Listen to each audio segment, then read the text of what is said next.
সরকারের পক্ষ থেকে জ্বালানি তেলের পর্যাপ্ত মজুদের কথা বলা হলেও বাস্তব চিত্র ভিন্ন। কোনো পাম্প ডিপো থেকে চাহিদা মতো তেল পেলেও কোনোটিকে দেয়া হচ্ছে নির্দিষ্ট পরিমাণ জ্বালানি। এতে অপেক্ষার সাথে পাল্লা দিয়ে বাড়ছে অনিশ্চয়তা।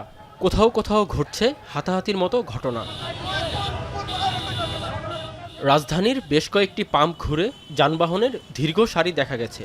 ৮ থেকে ১৭ ঘন্টা পর্যন্ত অপেক্ষার পর তেলের দেখা পাচ্ছে গ্রাহকরা। ফলে স্বাভাবিক কাজকর্মে বিরূপ প্রভাব পড়ছে। পাশাপাশি রাইড শেয়ারকারীদের আয় নেমেছে অর্ধেকে। সারাদিন বসে রয়েছি, এই সন্ধ্যা ৭টা থেকে নাকি তেল দেওয়া শুরু হয়েছে।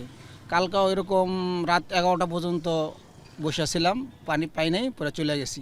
গাড়ির তেল শেষ পর্যায়ে একদম রিজার্ভে চলতেছে, তো এখন টেনশনে, এখন আবার সিরিয়াল দাঁড়াইছে পাবো কিনা।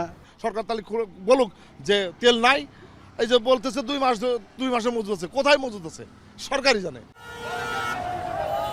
পাম্প ভেদে মজুদের পরিস্থিতি ভিন্ন হওয়ায় দীর্ঘ অপেক্ষার পর ফিরে যেতে হচ্ছে অনেককে। ফলে চাপ বাড়ছে পর্যাপ্ত মজুদ থাকা অন্যান্য পাম্পে। কর্তৃপক্ষ বলছে চাহিদা অনুযায়ী বরাদ্দ না পাওয়ায় সবাইকে তেল দেয়া সম্ভব হচ্ছে না। ডিপো থেকে তেলের কোনো ক্রাইসিস নাই, যা চাচ্ছি তাই দিচ্ছে, আমাদের কোনো অসুবিধা নাই। আমরা গত এপ্রিলে জানিয়েছিলাম, তাই পাচ্ছি, কোনো অসুবিধা নাই এবং ওটা আমরা দিচ্ছি। বর্তমান যে চাহিদা তেলের, সেই অনুপাতে তেল কম পাচ্ছি। যতটুকু পাচ্ছি ততটুকু আমরা দিতে থাকি, দেওয়ার পরে শেষ হলে পাম্প বন্ধ থাকে। এদিকে প্রয়োজনের অতিরিক্ত তেল নেওয়া ঠেকাতে রাজধানীর আরও 11টি পাম্প ফুয়েল পাস অ্যাপসের আওতায় আনা হয়েছে। কিন্তু পাম্পগুলোতে পাস ছাড়াও দেয়া হচ্ছে তেল, যদিও সেক্ষেত্রে পরিমাণ কমিয়ে দেয়া হচ্ছে। তবে পাস পুরোপুরি কার্যকর না হওয়ায় কমছে না সিরিয়াল। তেল নিয়ে এই ভোগান্তির অবসান কবে নাগাদ কাটবে তা জানতে চান গ্রাহকরা।